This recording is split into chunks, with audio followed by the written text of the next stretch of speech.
Hey, Earthlings! Welcome to another special. I think we'll have to call it that, Andy. And also, we've got Kev with us, the plant-powered Daddy Poos.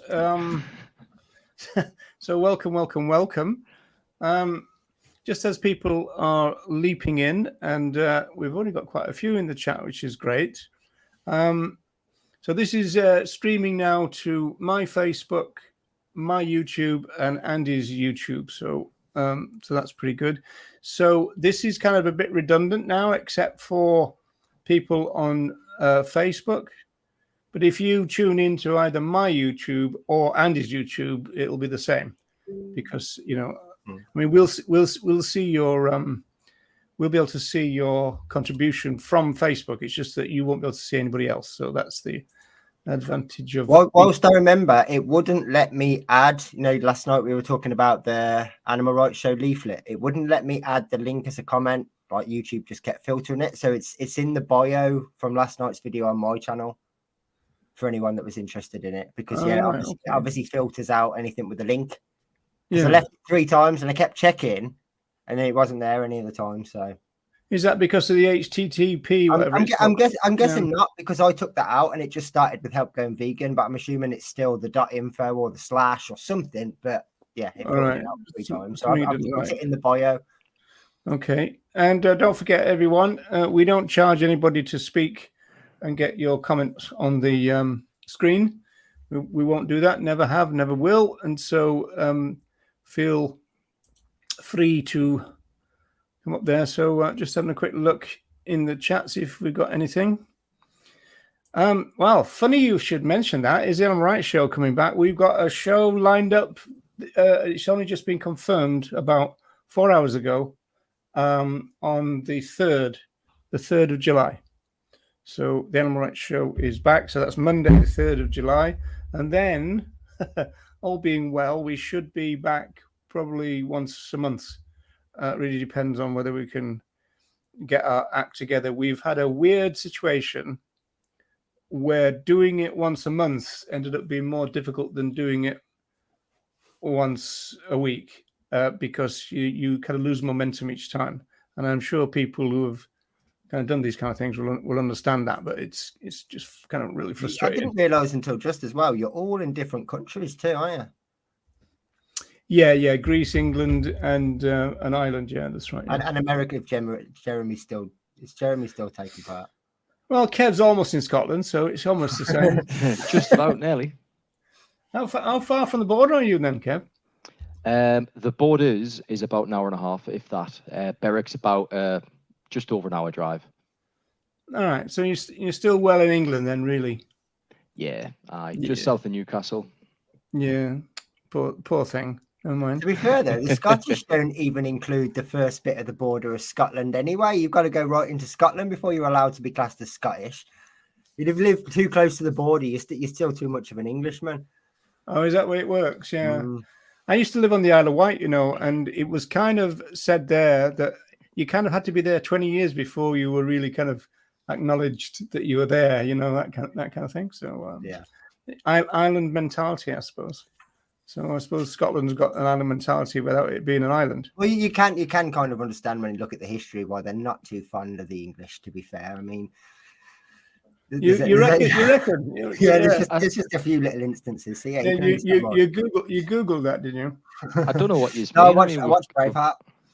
We've got a fantastic history. The Brits have kind of, not oppressing and conquering everybody else in the world. yeah. Painting the globe red.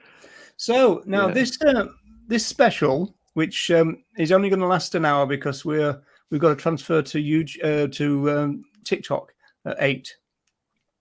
This came from the end of our update with Andy yesterday, which was itself a special, and we. Because I didn't know that much about the Marshall and Millions story, and I knew the basic stuff. Let's see if I can get this up on there. So obviously we talk about the 2 dogs who were shot. Now I didn't even know this was their names. And I've been pestering Andy to find out why one of them is called Millions, but yeah, I'm definitely sure there is. It's either a video or there's a video that someone's put together, and there is a bit of the guy whose dogs they were essentially talking about them and how they came into his life. So I'm pretty sure he mentions the names, but I couldn't find it. But I couldn't find quite a few of the things that I wanted to. So either some of these groups have been highly moderated, or they don't exist anymore, because some of them are quite err on the urge of caution, to be fair, with the death threats towards police officers and that kind of thing. So I'd imagine some of them have probably been taken down. Yeah, so we thought we were thinking about this, and I was just asking you questions really about it, and like the more and more you explain what the situation was, the more and more kind of weird it sounded to me, because as I said, I knew the basic story. What I didn't know was the fact that it kind of almost like exploded into a kind of global kind of movement, and we were in particular concerned, or interested in the language. So we'll come on to that, which was really interesting to me. I think they should have been called Hundreds and Thousands, maybe. That's what it should have been, hundreds and thousands. But so you directed me to Facebook, so I had a look, and there's all these websites up there, and this is only a selection of them. And there's a second page. Well, there's 4 pages altogether. The bottom there of the third page, as it were, is the real justice for Marshall and Millions one, which is quite interesting. BSL, what is that? BSLI, Andy? No, BSL is breed selective legislation. So BSL is essentially the statute that the DLO would use to seize a dog that they consider to be typed. So if they think it's a pit bull, if they think it's a Dogo Argentina, a Fila Brasilia, or Japanese Tosa, then they essentially use BSL, breed selective legislation, to say this breed fits a category that is banned. And it gives us these powers to seize and assess them. That's what BSL is. It sometimes gets confused with the British Sign Language, because the acronym's the same. It's the same acronym. Yeah. Oh, okay. Yeah. So yeah, but when they say BSL and anything to do with the dog, it's always, especially if the dogs start doing this on the street, that would be very confusing, wouldn't it? Yes, indeed. So okay, yeah, all right. And so yeah, you see, it used to be called Dangerous Dogs. It was Dangerous Dogs Act. So the Dangerous Dogs Act still exists. But essentially BSL is for the banned breed. So Dangerous Dogs Act would cover any dog of any breed that's potentially a danger or a threat to the public or another dog or whatever. That's when the Dangerous Dogs Act would come in. Let's just say you've got a Labrador that attacks the postman. That's the Dangerous Dog Act. It's got nothing to do with BSL. But if that dog is suspected of being a pit bull type, for example, that's when BSL will come into it. And that's when the DLO, a dog legislation officer, will be brought in to essentially assess the dog to see whether they meet these criteria. And then they'll either be typed or not typed. So you can be caught with both acts, but BSL only applies when there's that suspicion, essentially. Okay, and what about this phrase that I've heard, devil dogs? What's that all about? Well, it's just demonization at the end of the day. Yeah, I mean, there's a quite a good meme that kind of demonstrates it, where it's like once upon a time it was German Shepherds, then it was Dobermans, then it was Rottweilers, and now it's Staffordshire Bull Terriers. Basically, it's kind of followed breed after breed after breed, and even more recent than that, it's more XL bullies and pocket bullies and things like that are actually being typed these days, even more so than the Staffy Cross.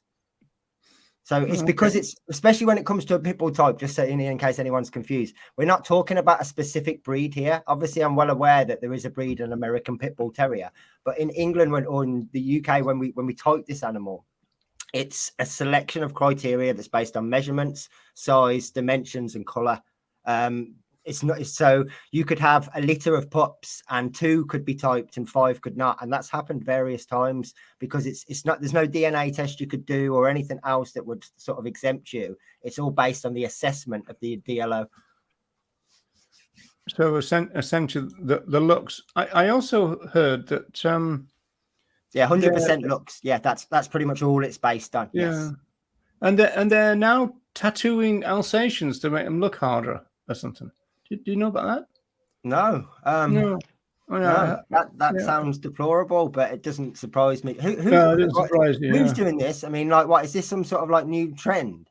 I don't know. There was somebody who did a kind of dog massage course, and they mentioned it and said that depending on the breed, depends and their temperament of each individual, then you have to start at one end of the dog or the other, depending on how feisty, as it were. How little consent they're giving you, right? Okay. Yeah, that kind of thing. Yeah. So so they just mentioned that. So somebody asked her, well, how would you then tackle an Alsatian? And they said a tattooed one or not, or a plain one. I think they said. And they said, I didn't know there was such a thing. That's new to me. And that actually even goes against the general norm. So once upon a time, when dogs were seized for being pit bulls, they used to be tattooed. They tattoo them on their leg, basically about halfway up where about the elbow joint is. And they don't do that anymore because it's considered barbaric. It's microchips instead. And that's the details that are logged. And you have to basically get them registered with DEFRA. So all right. Well, even the welfareists realised that tattooing a dog was wrong. Wow. Well, it must have been bad then. So, look, we've got two questions then. If anybody in the chat knows why one of these dogs is called Millions, we'd like to know. And if anybody knows anything about the tattoo situation, yeah, that's not something I was aware of. That. Yeah.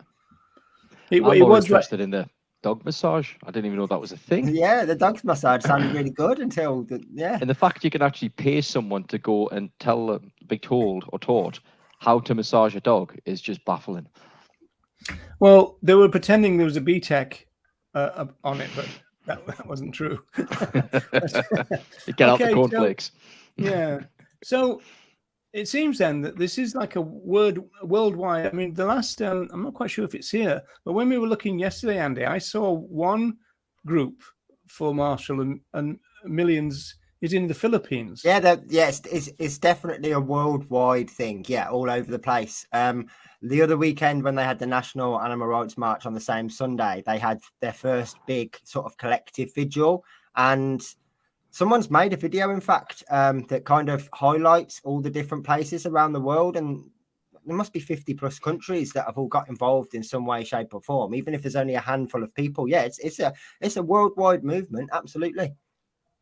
Yeah. Okay. And what struck us, of course, is the language, because as you can see from these 4 pages that we've just done a screenshot of, it's justice for Marshall and Millions. And so that got us thinking about social movement claims making and the kind of things that you often get told as vegans about, well, it's not much point in saying certain words because people won't understand it. And this is one of them. So we wanted to develop that. Here's an even more striking illustration of that. When injustice becomes law, rebellion becomes duty. So that's quite striking. Then there's just a little kind of blurb about about the situation. It's almost like a description of the situation. And then these ones you sent through just a few minutes ago, Andy. So this I mean, that's just a little brief selection. Almost every single one of these vigils that's been put on anywhere, and it's amazing how quickly they've mobilized and organized everything. But almost all of them have got merch or banners or what it's done. It's made, it's out there, it's being paid for or whatever. Like, it just shows what can be achieved very, very quickly. And some of we was looking at some of them yesterday. There's people that have done like murals on the wall, or they've done canvas paintings. And some of these are really, really good. But it just shows how touched everyone's been by this situation. But they do get it. They absolutely do get it, because when you read all of the things they're saying, they're not really talking about cruelty, and they are, saying we're not going to stop until we get justice. It's not just enough to get an apology or something like that. They really understand that something wrong has happened here, and they're not just going to be brushed off with it. And it just made me think, well, we get told all the time that we can't have these conversations with people because they're not capable of understanding these concepts, when in fact they absolutely are. and this proves it. And it shows that they're capable of uniting and organizing very, very quickly, quicker than we are sometimes. Yeah, and around that concept, so they clearly understand it. But the interesting thing, of course, they can't. I don't suppose they could claim cruelty or abuse because, as it were, the dogs were just shot. Yes. Well, in fact, sadly, one of the comments that actually inspired our conversation yesterday, I couldn't find, was where someone had said, if only the police had seized the dogs and essentially euthanized them in the same way that usually happens with BSL. Obviously, they're not usually shot. They're usually taken to the police station, and when they fail the assessment, they're destroyed behind closed doors with a needle. Yeah. And 2 or 3 people hit back straight away saying it's got nothing to do with how they were killed. It's the fact that 2 innocent beings were murdered. And I thought that is exactly the concept that you apparently can't grasp. Exactly. On the nose. Exactly that. Yeah, it's so interesting because we actually get told sometimes by other activists not to use phrases like justice and not to use phrases like rights because it's too complicated for people to understand. But this seems to suggest that that's kind of not the case. And I think the problem is just speciesism. It's not that they don't understand this language. It's where it extends. The problem is always speciesism, isn't it? Yeah, it really is. Yeah, and so, like, I mean, it wasn't too long ago when you had Animal Rising on with you and Ronnie, and they were more or less saying exactly the same thing, that we can't use words like injustice because people don't make the connection, and they're part of this campaign. So they must see that all these groups are somehow using the word justice. Yeah, it does make you think, doesn't it? This slide is about the fact that someone took it upon themselves to consult the police in Canada. Yeah. Or some police. But there's a few of those. In fact, there's a couple of different people from all over the world again. There was an Australian one that had written about how this would never happen in their country, all sorts of things like that. I mean, it's all conjecture. Yeah. The other thing that's really key about this, if you read through any of the stuff going back to BSL, every single person wants to abolish BSL, right? Every single one. There's not a single person that's saying, well, let's make BSL a bit more comfortable. Let's give the dogs a nicer kennel space. Nobody is campaigning for welfare. So again, they completely understand the concept and the difference. But the language in this one's a bit weird, I think, because they are talking about torture and animal abuse here. And so it seems to me that that's an interesting way of looking at it, in the sense that it's, where is, in terms of the general understanding of those 2 words, that wasn't involved. They were just kind of executed. Well, which is essentially, yeah. So I mean, that was although saying that, I don't know the full ins and outs, but there are some allegations that obviously the dogs were grabbed first with a pole. So I suppose you could say that constituted abuse. But there's also, I don't know if it's been proven or not, but apparently with the first taser hit, because obviously when the video begins, the one dog's already no longer with us, and the second dog apparently is tasered before they're shot, which in which case obviously there is an element of torture and everything else beforehand. But I don't know, obviously we have to rely on the police for that information, and they haven't released it, so it's all what people have seen in the video. Okay, so another thing that I said to you, of course, is the fact that, well, this was quite a while ago, isn't it? And yet it still seems to be 7. I think it's either 7 weeks tomorrow or 8 weeks tomorrow. It's the amount of hype it's coming up for too much. It's you tend to find that it dwindles down quite quickly, this sort of stuff, usually, don't you? But it seems to be staying there. We've had cases like not necessarily as filmed as well as this one, for example, and I mean that in the loosest term possible. But there was a case in Liverpool a couple of years ago where I think it was 3 dogs or maybe even 4 dogs were shot by the police, and that got, nothing like this, about a week's worth of posts and maybe a couple of groups made about it, and then it kind of died off. Whereas this is probably one of the biggest campaigns I've ever known that's just solely based about 2 individual dogs. Yeah. Okay.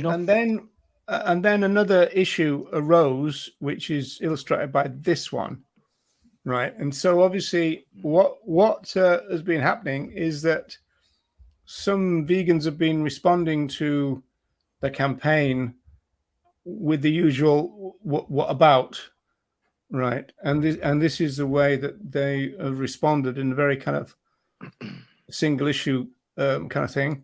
Just stop already. Nobody cares about being vegan. And then again, we are only here to bring justice for bully breeds everywhere. So there's another kind of phrase that has been used, bully breeds. So that presumably is a pejorative that that's like speciesism within speciesism, isn't it? It's like we don't even care about other dogs, gas the beagles. We just care about bullies. Well, it's probably the circumstances, obviously, because non-bully breeds are not being shot, presumably. But I mean, whose phrase is that? Is that? But so a bully breed is kind of like common within dog terms for any dog that ends in a bull. So you've got Staffordshire Bull Terrier, Pit Bull, American Bull Terrier, Bull Terrier, for example. They're all bull breeds. Okay, so all of those would be classified as bullies, yeah, bully breeds. Breed. Okay, yeah.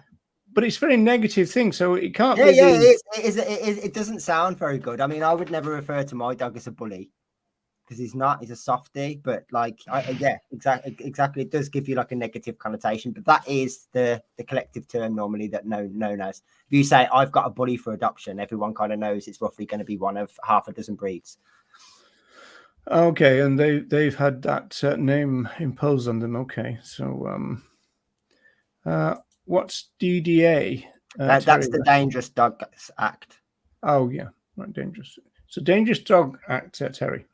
Yeah, so the Dangerous Dogs Act is, I mean, obviously it's used quite a lot of the times in BSL cases, but they're not actually linked in any way, shape or form. I mean, for example, when my dog was seized, he didn't do anything wrong. He was an anonymous report by someone that knew his situation, that was trying their best to cause as much problems for me as they could. So there was no DDA whatsoever involved. Police came to my house, looked at him, the DLO typed him and took him away for assessment. And they made the decision that he fit the criteria. And so I had to go to court, and he's now an exempt pit bull. So as long as I meet the criteria set for me and I do what's asked, I can keep him. But his life's like very, very, very restricted. But that's the law. He's got electronic tag. Yes, he's microchipped. He was neutered at 7 months old when he was seized. I mean, completely against my will. And he has to be muzzled and on a lead at all times, anywhere in public, even in the car. Yeah, Graham is raising the question that nobody seems to know fully, which is the kind of backstory to all of this. No, there's all sorts of, as always, there's 100 different people that know someone, that met someone, that spoke to someone. Some people will blame the original lady whose dog was apparently attacked for reporting this, and then other people have come forward to say that she's firmly on the side of the guy and against the police, and this has destroyed her. I don't. So the thing is, we don't know. We really don't know. No, but the interesting thing about it, in terms of, again, this issue of things like justice and injustice, is that most of the claims are, well, that doesn't matter. That still doesn't justify what happened. Yeah, I mean, the one that it was briefly up earlier, it more or less was kind of saying all of the people that are bringing up the guy's past, what he's done before, how dogs were removed from him and a partner in the past, all of that doesn't matter. All of that can be just literally just pushed away, because all that matters is what happened. That one there? Yeah, that Michelle Dexter Smith one, that's kind of saying, like, we're not talking about that. We're talking about this. Yeah. Okay. So here's a movement question then, because as I said, we're kind of saying, well, it just goes to show that the general public and also the speciesist dog lover can understand injustice and justice. I mean, the general public presumably are supporting this campaign, and the speciesist dog lovers are running it, and so they are obviously clear about the meaning of those words that we're often warned away from, right? Mm-hmm. But here's the question: whether it's really, this is where Kev mentioned speciesism, and this is where it comes into play. They understand injustice and justice when it comes to cats and dogs, but as soon as you move to other species, it all falls apart. In the same way as that, if you talk to people on the street about animal abuse, they'll be completely on board with you, speaking the same language and all that, if you're talking about dogs and cats and Cecil the lion and all the rest of it, right? As soon as you then switch species, you lose them. So is that what's happening here? That it's not that they fully understand injustice towards other animals; it's injustice towards some. Well, yeah, but would you not say it's kind of the same when it comes to cruelty and abuse anyway? I mean, everyone is against cruelty towards dogs, but most people don't consider cruelty against cows, pigs, sheep, do they? Because it's still that speciesism, which is the problem. And what you can do with outreach and stuff is, if you're focusing on animal treatment, if you're trying to get a conversation going, you can go through like the high welfare approved standards of certain things that people don't agree with, but they're not aware that it's there. And as soon as you tell them that, every time you buy a burger or a sandwich, you're paying for these things that happen to animals, that they switch on you straight away. So it's definitely that kind of speciesist divide. It's that cultural thing of love some but not others. As long as you don't see it, however, of course, no, you don't want to show them the reality. They don't like that very much. Yeah, well, it would be interesting to know, though. Let's just say it was a fact that a lady had been attacked before the incident, and that was now proven. Whether that would change the minds of any of these people that are doing this, or whether they would still be acting and saying exactly the same things. Is it because of their innocence that there's such a big uproar? Because no one actually knows the full truth of the story. It's all assumed innocence. Yeah. And if it is definitely innocence, then definitely we've got that connection we can make, because every animal they're using or consuming is definitely innocent. This is not even up for debate. Yeah, I think it's two things for me. I think it's the innocence of the animal, because a lot of people are focusing on that. And I think it's the shock factor of the footage. And those two things combined, I think that's what's created the hype and the hysteria. And the fact that this could happen to anyone, anywhere. Yeah. I would definitely understand that. It's put me more on edge now, because that could happen to us, basically. Yeah. From another allegation that could put us in that situation. Yeah, I mean, I can understand that absolutely. But I do think if it was proven, if there was CCTV footage of these dogs, like ripping a woman's arm to bits, then I think it would change the opinions of quite a few people that are currently backing it. Yeah, because I mean, from an outreach point of view, there's nothing stopping us saying, well, actually, this is a great example of injustice without even taking welfare into consideration. We're not talking about mistreatment. Yep. We're not talking about, we're literally talking about injustice, and people understand that. But a vegan could use that as an example perfectly. Mm-hmm. It would be one of those times where you could argue. I mean, like I said, I don't know the ins and outs of the whole incident, but if it is just two straight shots, for example, you could argue that there wasn't any abuse. You could argue that we are literally just talking injustice and rights violations, which kind of brings in the new string for them. But yeah, I think it should give us some encouragement that there's nothing stopping us having these conversations with people. We don't need to reduce our language, because the problem is speciesism. It's not the language. It's their disconnect from what we're trying to get them to connect with. Yeah, exactly that. And if we don't talk at that level, we're actually doing them an injustice, because if you get them to make some form of connection with animal treatment, then actually they're only about a third of the way there, really, aren't they? Yeah. And then you're going to have to try, and once they kind of start making some lifestyle changes, then that's when things start to become a little bit more tricky, I suppose. Because what about, like complex issues, like what about backyard hens and all that sort of stuff that comes up? Still all exploitation, but it's done in a much kinder way, but it's still exploitation. Yeah. Okay, so let's change the thing now. People remember Mary Bale, and so she's the woman who let me just remove that. She's the woman who threw or knocked a cat into a wheelie bin, if we remember. And the reaction to this case was astounding. She ended up having police protection, and that's a picture of it there, and also ended up living with her mother, apparently, for a month, because she wasn't able to live at home. But this is really interesting, this opening bit. Mary Bale, we all know somebody who looks a bit like her. The greying cropped hair, the loosely fitted clothes, the ambling figure of the careworn bank clerk. What we didn't know until now is that lurking behind the pleasant appearance of this familiar high street figure lies a monster capable of carrying out an act of indefensible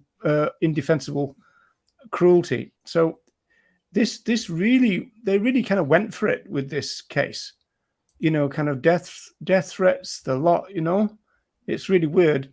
And one thing I wanted to show you, because we looked at this yesterday, and we were quite taken with it, weren't we? Let me see if I can find it. There we go. We were quite taken with it because this is, of all things, the Financial Times.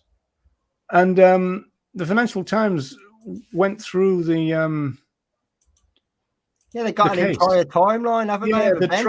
The trial of Mary Bale. And so talk about the incident, and again, the language is so bizarre in this, but they're talking about the the fact that there was police protection again, this kind of thing. People saying things like that she what is it? I think it's just here. It said something about oh, that's right.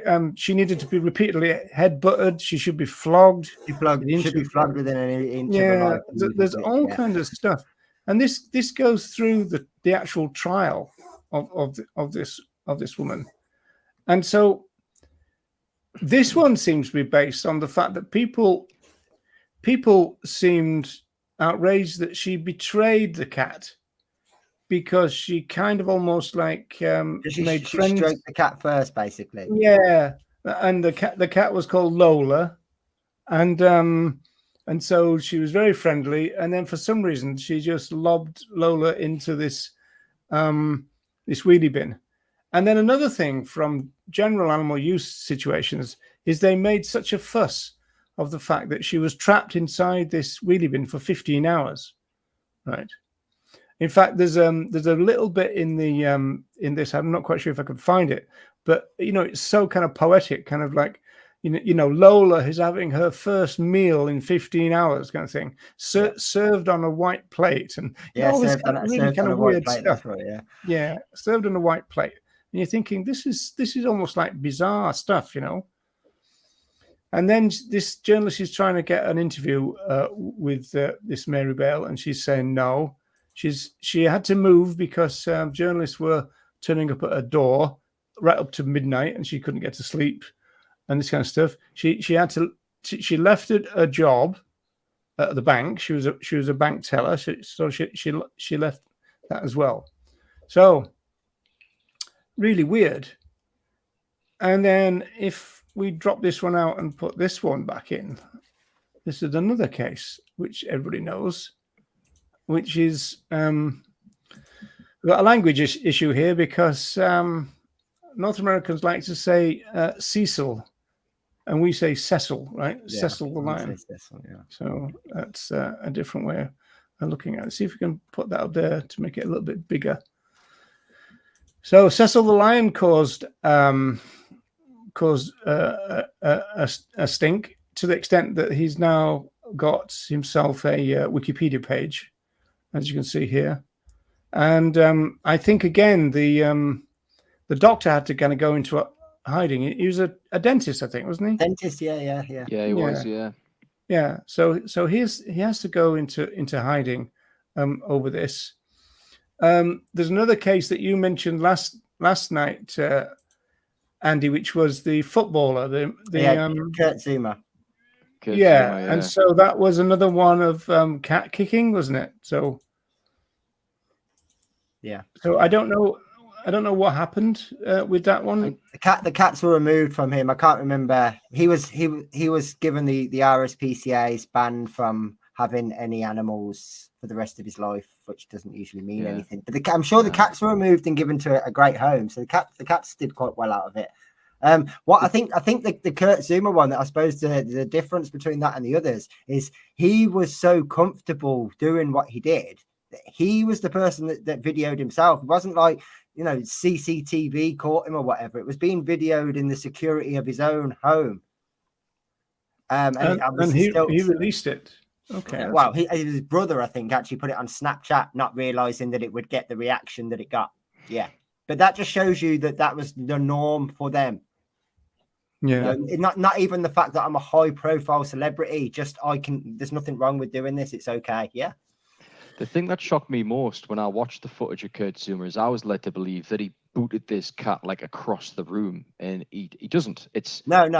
It's still not acceptable, but it's not like, you know, he kicked the ball like he was taking a penalty. He kind of knocked the cat out of the way. Obviously, still unacceptable. But I was actually shocked with how little or how unshocking the footage was. Yet the reaction that it got was as if, you know, he'd literally booted this cat out of his garden. That's what you do with your kids, isn't it? Just give them a boot to get them out of the way. No comment. But it's always massively sensationalized. I mean, obviously the fact that he was a footballer and everything else made it worse. But then again, Mary was nobody, and that was very similar to that. She got all that attention. So, well, she's somebody now. Joanna is saying that 15 hours stuck is torturous. Well, it is, yeah. But of course, from a vegan point of view, you immediately start thinking of units of confinement. You know. The fact that you know, dairy cows are kept in for years. Sometimes, you know, you're thinking about broiler units, which is days. I mean, or even if we want to just talk about solo individuals, what about some of the orcas that are all around the world in these terrible pools for the last 30 or 40 years? Entire life in an aquarium, yeah. And what about the bears, the bear bile thing? Or essentially pretty much any of these zoos and some of these places where they've been there their entire lives. Yeah. 15 hours if you know you're going to go back to home and you're going to have a nice meal on a white plate. It's not great, but it's much better than it could be. And it's the fact that people are capable of showing this emotion and these feelings towards these situations when they know, look, that shouldn't happen. That's wrong. I recognize this as a wrong, which is all we're asking, really. But the thing is, though, all we've got really is this articulation of the sense of injustice or a demand for justice. Now, the only time when I see that, as it were, jumping over the species barrier in a vegan sense onto the so-called farmed animals is when one escapes from a slaughterhouse.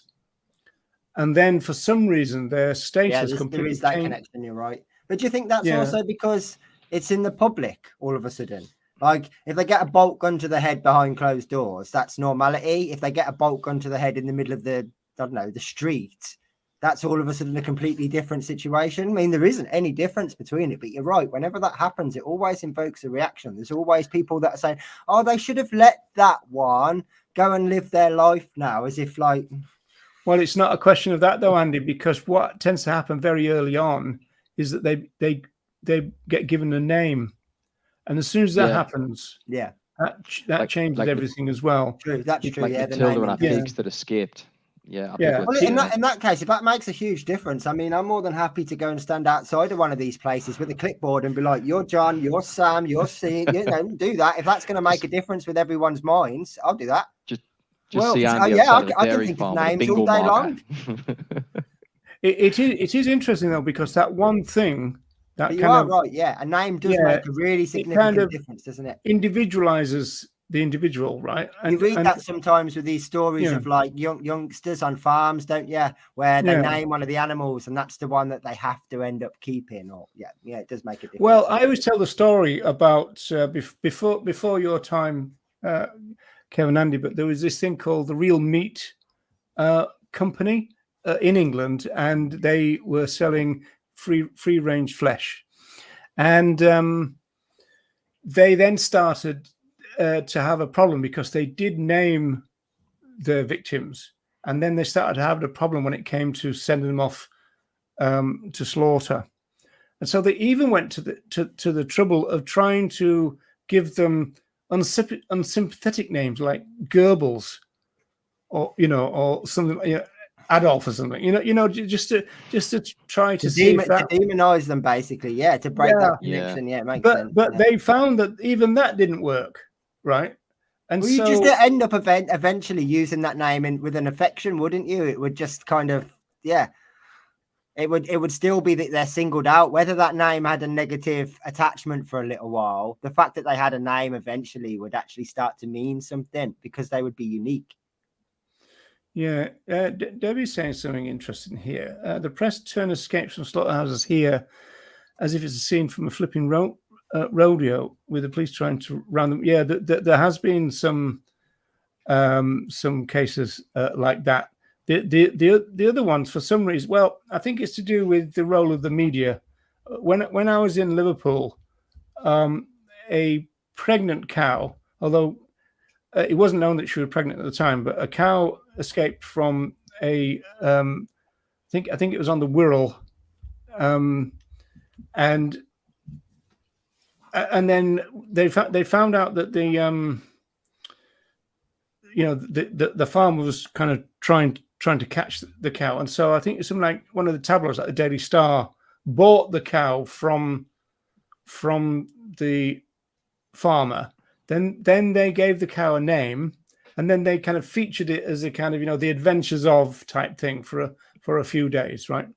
And so I was kind of volunteering with the Freshfield Animal Rescue Centre at the time, which was in Formby, which is north of Liverpool, and we found out that the paper was going to give the cow back to the farmer to take back to the slaughterhouse once the story had run its course, kind of thing. And so we contacted them and said, if you do that, that's really kind of going to be bad publicity. It's going to look really, really bad.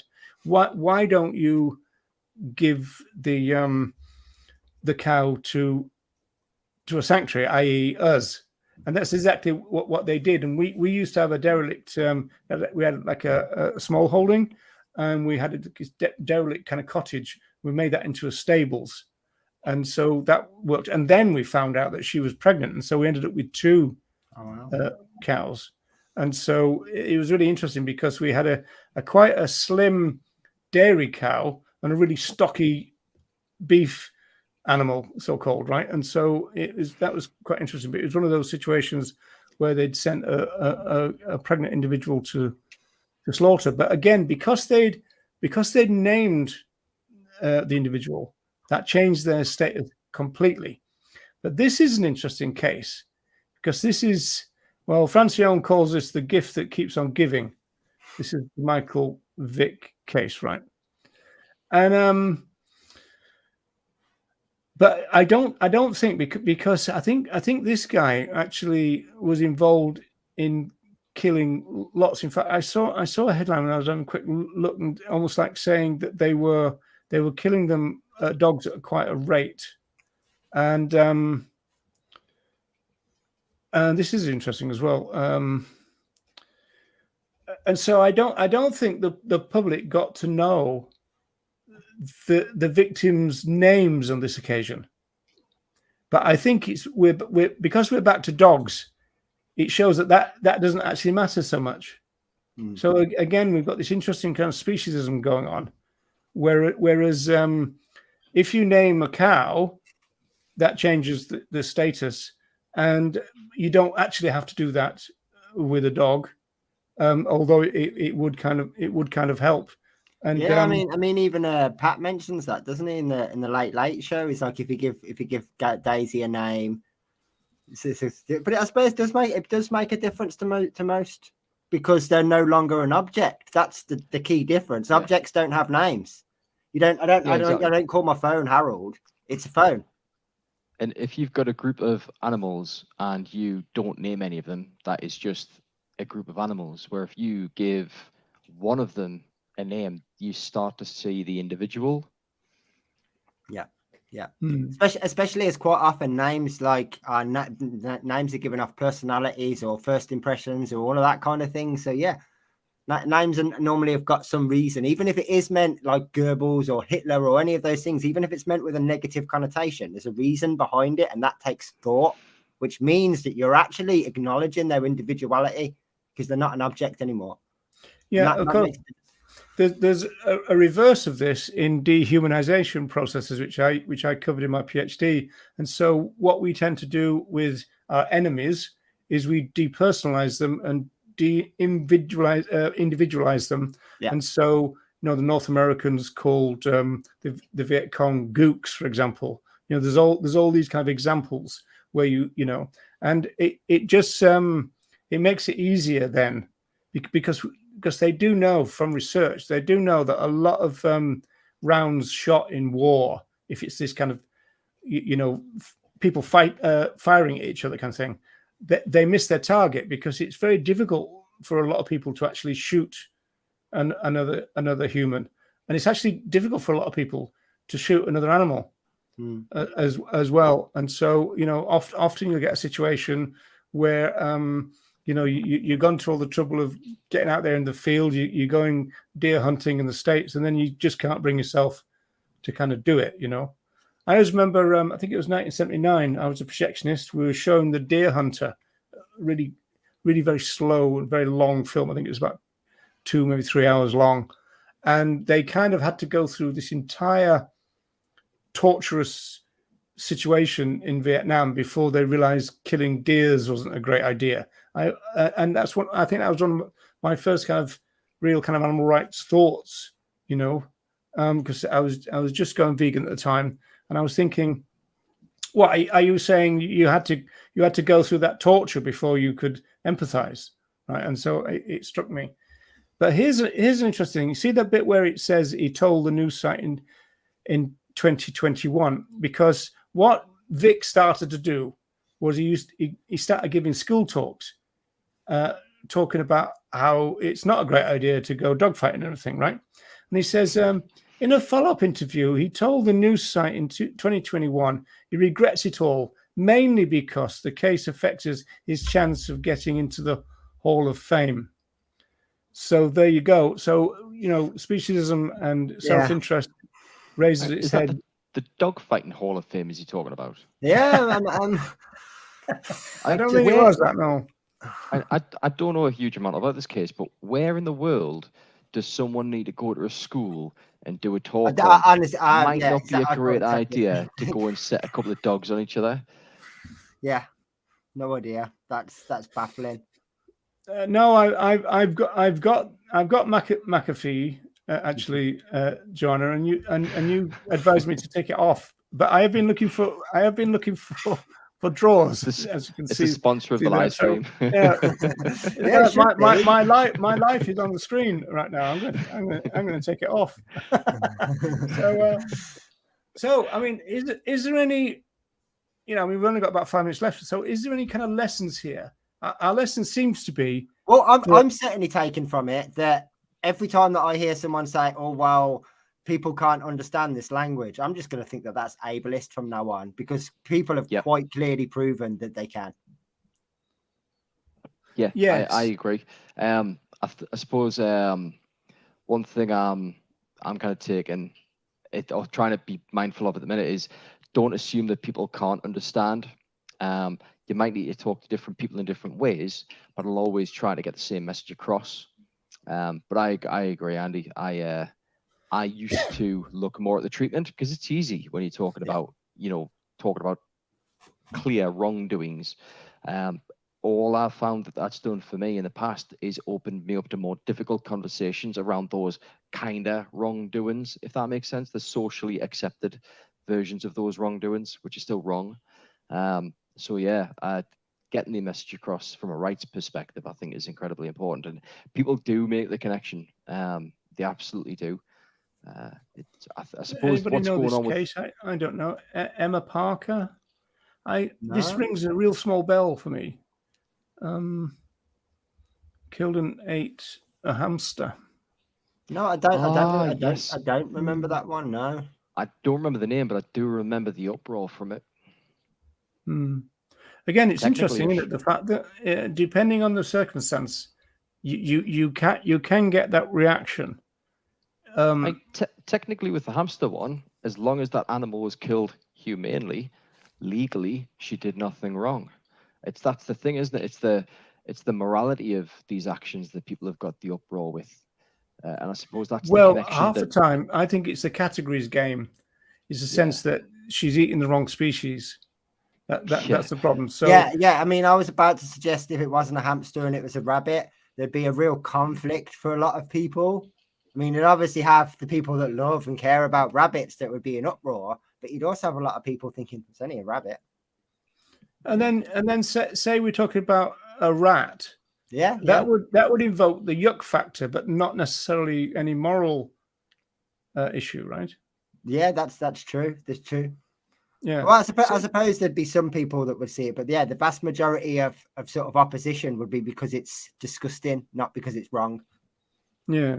Well, what these cases say to me is that there's a historian called Keith Thomas, and he's got a book called Man of the Natural World. I think it was 1973 when he put it out. And basically, he said that there are privileged species, and that each culture has a set of privileged species. Like, for example, and this is interesting from the anti-blood sports point of view, like in Japan, foxes are almost like semi kind of god kind of status, whereas obviously they're classified as vermin. And so, when we used to do our school talks for the kids, we used to have a lot of fun by getting them to move. We had kids with other animals as a sign, like a cat and all this kind of. And then we started saying, okay, so which ones are the food ones, and which ones are the ones that you can wear?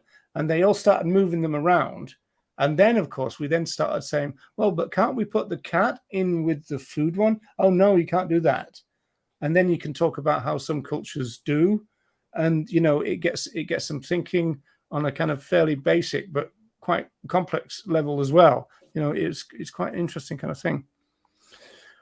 Oh, right. So we've got 8 minutes before TikTok. So maybe we can make our final statements and go and set ourselves up for that. So I agree with Andy that it means that we've almost kind of got some ammunition. People say, oh, don't say that. You've got to stick with where they're at. And that's usually code for talk about cruelty and abuse, right?